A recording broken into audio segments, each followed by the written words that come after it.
ખબરોમાં બન્યા રહેવા માટે બેલ આઇકોન દબાવો અને એબીપી અસ્મિતાને સબસ્ક્રાઇબ કરો। સ્થાનિક સ્વરાજની ચૂંટણીને અનુલક્ષીને ભાજપે હોદ્દેદારોની નિયુક્તિ કરી છે। ભાજપના હોદ્દેદારો અને સરકારના મંત્રીઓને એક જિલ્લાની જવાબદારી સોંપવામાં આવી છે। મંત્રી અને સંગઠનના જવાબદાર વ્યક્તિઓ પર ચૂંટણી જીતાડવાની જવાબદારી છે। તો સ્થાનિક સ્વરાજની ચૂંટણીને અનુલક્ષીને ભાજપે હોદ્દેદારોની નિયુક્તિ કરી। ભાજપના હોદ્દેદારો અને સરકારના મંત્રીઓને એક જિલ્લાની જવાબદારી સોંપાઈ। મંત્રી અને સંગઠનના જવાબદાર વ્યક્તિઓ પર ચૂંટણી જીતાડવાની જવાબદારી। જે 31 જિલ્લામાં ચૂંટણીઓ આવવાની છે એ 31 જિલ્લાના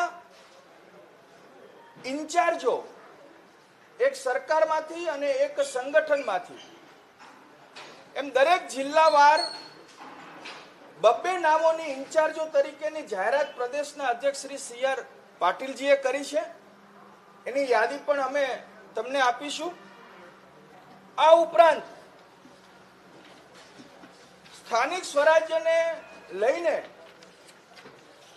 જે એક બે વ્યવસ્થાઓની નિમણૂક કરી છે એ પણ કહેવા માંગુ છું। આ સ્થાનિક સ્વરાજ્યના ઇલેક્શન ઇન્ચાર્જ તરીકે પ્રદેશના ઉપાધ્યક્ષ શ્રી આઈ.કે. જાડેજાજી, પ્રદેશના ઉપાધ્યક્ષ શ્રી ભાર્ગવભાઈ ભટ્ટ અને શ્રી મહેશભાઈ કસવાલા આ જવાબદારી નિભાવશે।